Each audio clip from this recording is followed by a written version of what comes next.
1991 closed-door meeting of fellow internationalists, billionaire and former CFR chairman David Rockefeller praised his media allies, but his confidence that his words would not leave the room was later broken. We are grateful to the Washington Post, the New York Times, Time Magazine, and other publications whose directors have attended our meetings and respected their promises of discretion for almost 40 years.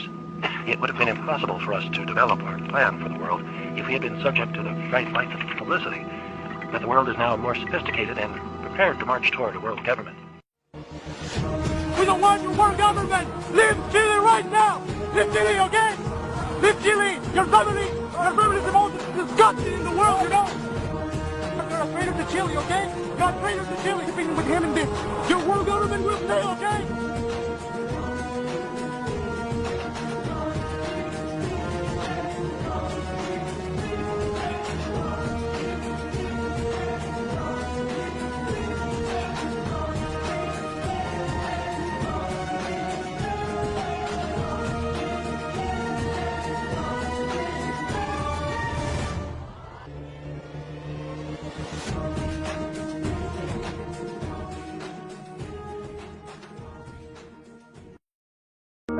Now, the main enemy is Freemasonry.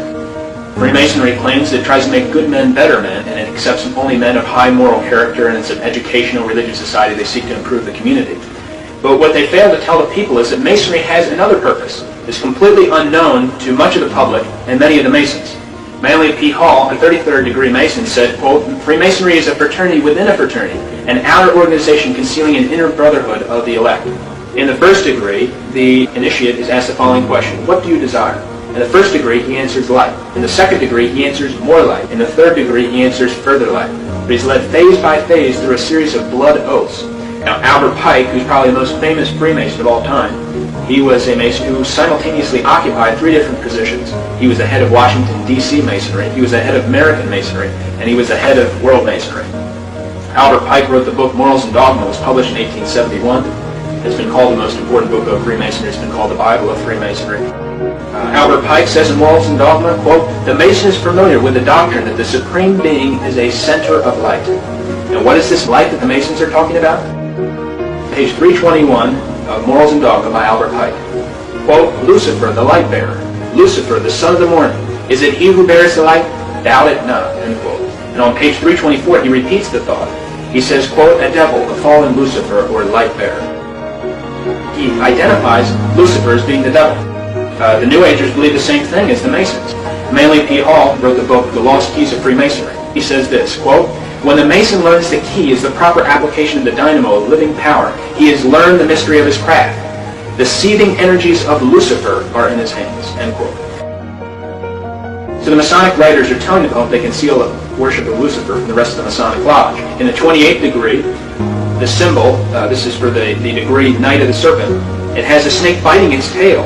And what looks to be a friendly person, but you look in the reflection here, as you can see, if you turn around, it's a demon. And that's important because Albert Pike says, quote, "That which is above is as that which is below," end quote.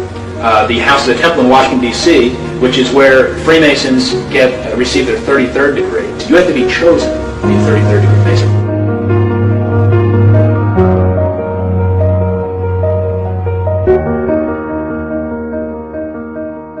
In a book called The History of Freemasonry, quote, "This star represents good when represented with 1 point upward." And the page reads on, quote, "But when turned with 1 point down, it represents evil."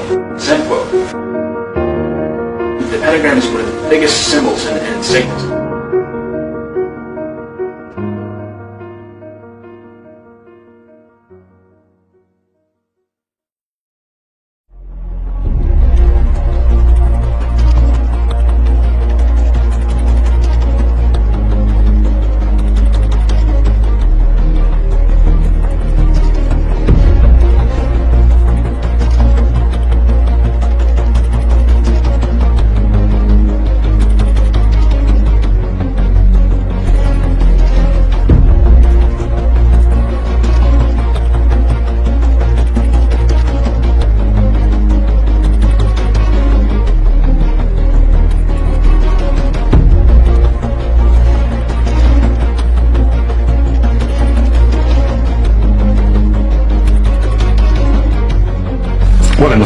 1930s, they organised a huge exhibition in Paris on the evils of Freemasonry as a conspiracy.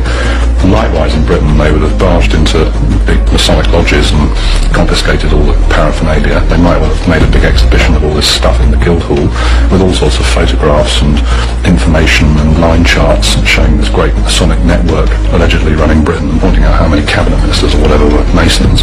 And they tried to sell that to the population, saying, look here, you idiots, you've been governed for years by 200 sort of leading Freemasons or something. The Sonderfundungus List, GB, or Black Book, named 2,820 individual enemies of the Reich, who were to be hunted down and eliminated once Britain had been occupied. All the members of the British government and the civil service were on the list, but the remainder were the cream of Britain's intellectual and literary elite. With these detailed lists, British Freemasonry would have been eradicated, just as it was in the Channel Islands. It was on the morning of the 27th of January, 1941, that squads of special troops, professional wreckers, arrived here at the Masonic Temple in St. Helier and set about a systematic looting and pillaging of this beautiful building. They stripped out all the main furnishings, and they also stripped out and ransacked the splendid library and museum. And as photographs which are taken at the Liberation show, the damage inflicted was horrendous. It was state vandalism.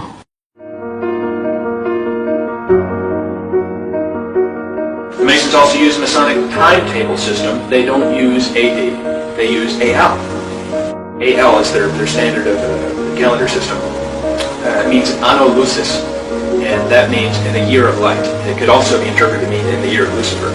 And you can also find AL on the cornerstone, at the engraved date of any cornerstone laid by the Mason. The Masons definitely believe in symbology and numerology, and they have a fascination with the number 33. Masonic Encyclopedia says that Charleston, South Carolina was selected as the first home of the Council of the 33rd Degree Masonic Lodge. Major events that have happened on the 33rd degree latitude, it's where the first nuclear bomb was tested at Trinity Site, New Mexico. And the monument chosen to commemorate this site was an obelisk, which is a Masonic symbol. The 33rd degree latitude also passes over both Hiroshima and Nagasaki, Japan. These sites were the place where the first two bombs, atomic bombs, were dropped at the end of World War II. Truman was a 32nd degree Mason when he dropped the bombs. In October of 1945, he became a 33rd degree Mason. But the most astonishing incident that has occurred on the 33rd degree latitude of the map is it passes over the city of Dallas, Texas, where on November the 22nd, 1963, JFK was assassinated. The president passed an obelisk that is located right in front of the school book depository on the street where the president was shot.